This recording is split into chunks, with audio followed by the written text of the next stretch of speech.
大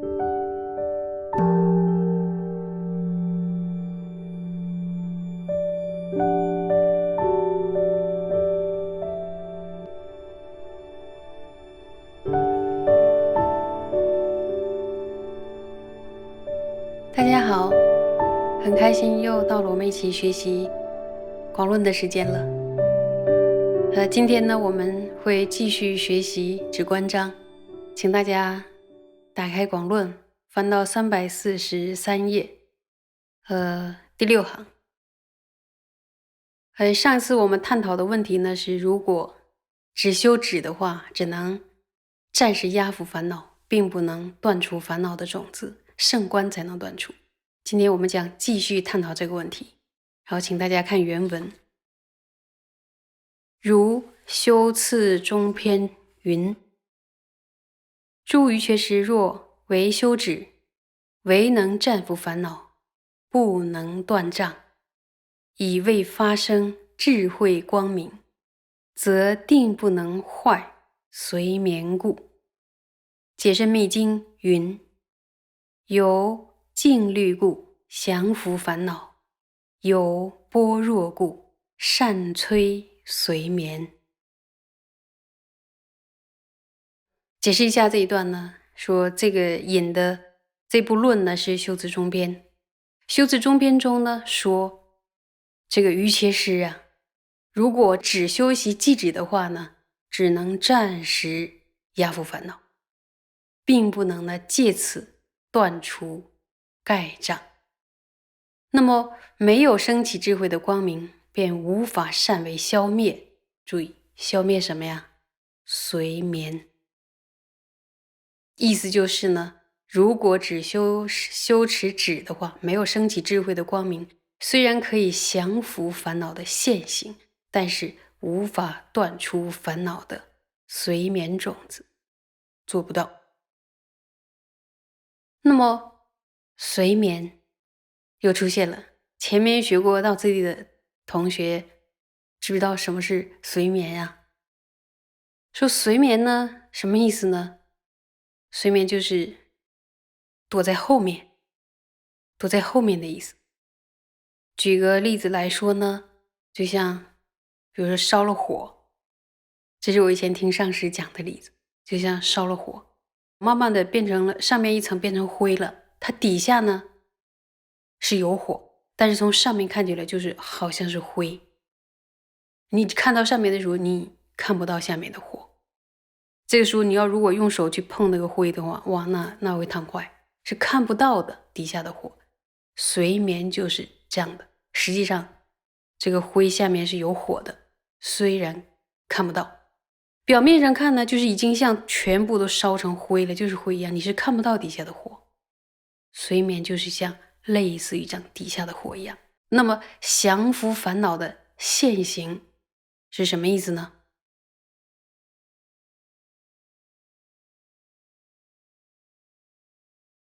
大家可以想象一下，就说降伏烦恼的现行呢，对比于我们现在每天心境起伏这么大，然后一会儿被各种烦恼和各种坏心情所打击的这种状态呢，降服了现行烦恼是非常舒适的状态。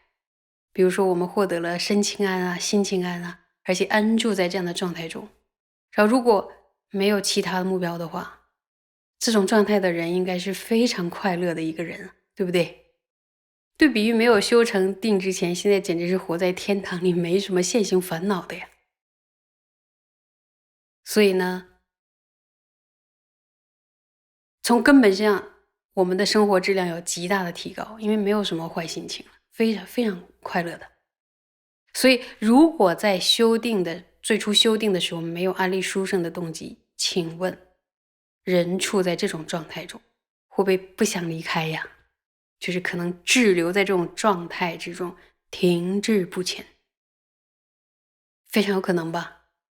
所以在修定之前，一定要把为什么修定，修到这种状态的定之后，该用它来做什么这个问题要文思清楚，要听佛怎么说，祖师怎么说。然后呢，一定要依着清净的、有清净传承的这样的教授来修习止。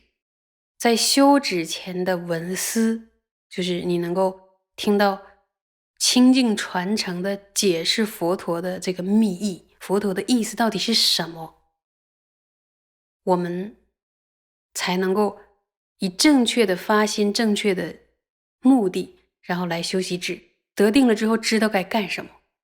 这都是呢要仰赖于在修定之前的文思啊，对吧？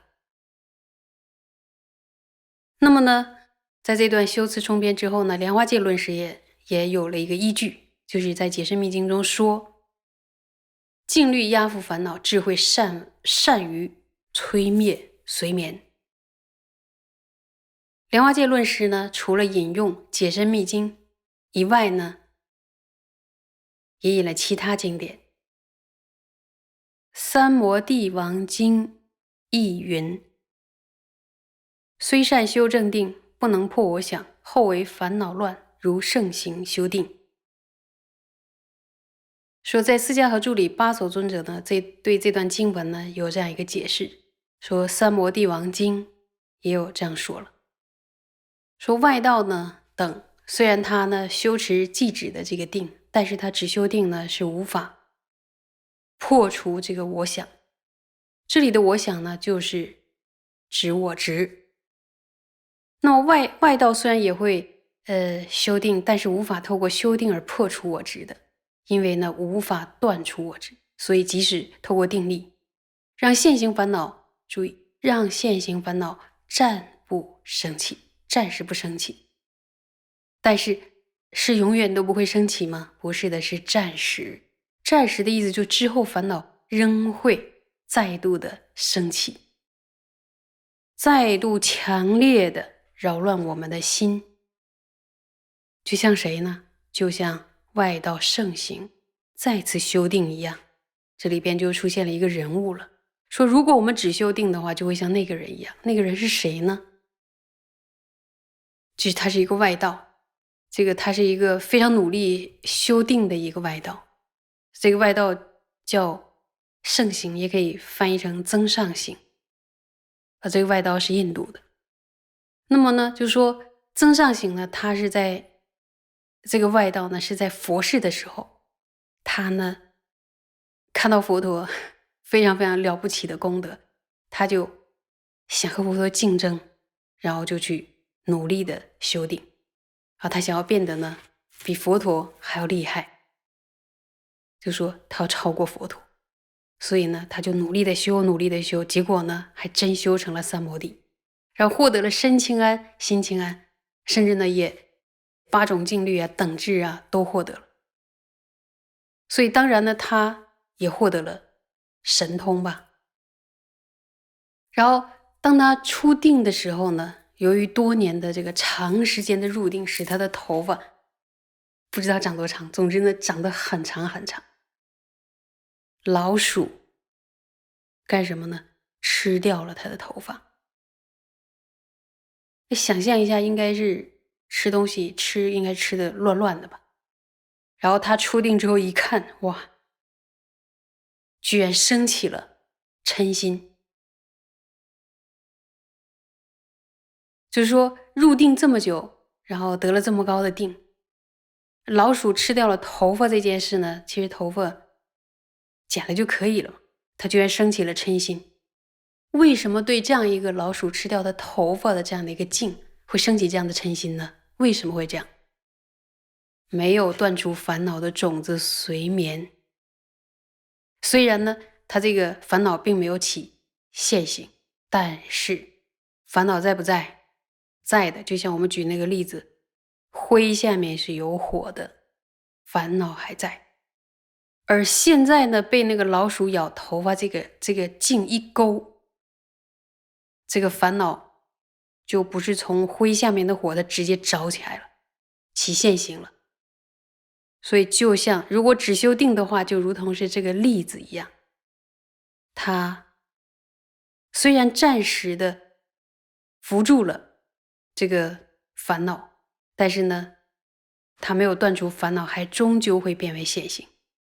它没有获得涅槃，没有断除嗔心。在永金智创大师的口传中呢，也有讲这个故事。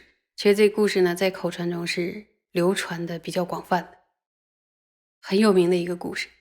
就说这个增上行的外道呢，也是说他想要跟佛陀较量，于是呢，说他留了很长的头发，然后屏住呼吸，在12年间呢修定，因此呢，获得了色界与无色界的8种静虑等质，然后色界的4种静虑，还有无色界的4种等质，注意哦，都得到了。然后结果还是那样，他出定之后，他发现自己的头发被老鼠咬成一段段的，就干什么去了？做成鼠窝了。所以他起了猛烈的嗔心。由于升起强烈的嗔心，当下注意，立刻退失了色界与无色界的8种静虑等质。而且这里边还有讲说，他死后还有堕落地狱。经典中呢，举了增上行外道的这个公案，是要告诉我们，即使呢我们那么认真的修行，修定修了12年，而且色界与无色界的禅定呢都获得了。在我们看来，这已经是很难想象的一种用功的状态和达到的一个境界了。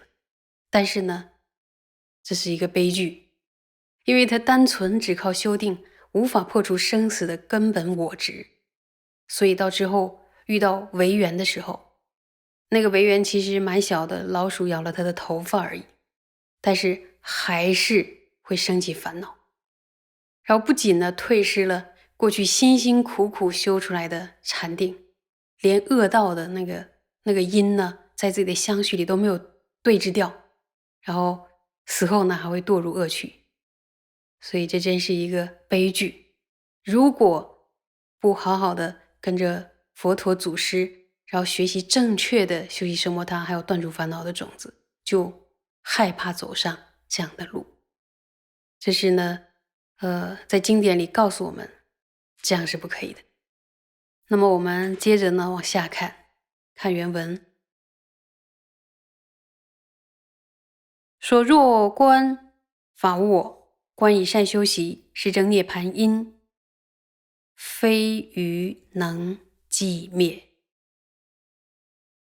说获得了寂止以后呢，如果对于法分别观察无我，分别观察之后呢，要做什么？要去修习呀。说这就是证得涅盘果位的因啊。修成了证得无我的毗婆舍那，才能获得解脱，断除烦恼的种子，脱离生死的时候，我们就能得到了寂静涅盘的果位。其他任何的因呢，都无法获得寂静涅盘的果位。唯有什么呀？唯有现证空性的智慧，才能断出烦恼的根本。除此以外，还有其他的办法吗？除此以外，没有其他的办法了。所以在这一段呢，佛菩萨殷殷的教诲我们，一定要修习空性。当我们费尽千辛万苦得到了禅定之后，一定要有这样的定力呢，然后进而去修习圣观。因为修习了空性之后，才能够断除烦恼的种子，让他遇到什么境都再也不发苦牙，不会再去轮回。这是所有的修行者呢孜孜以求的目标。所以听到了这样的一个佛菩萨的殷切的叮咛，希望诸位呢能把它放在心上。今天就讲到这里，谢谢大家。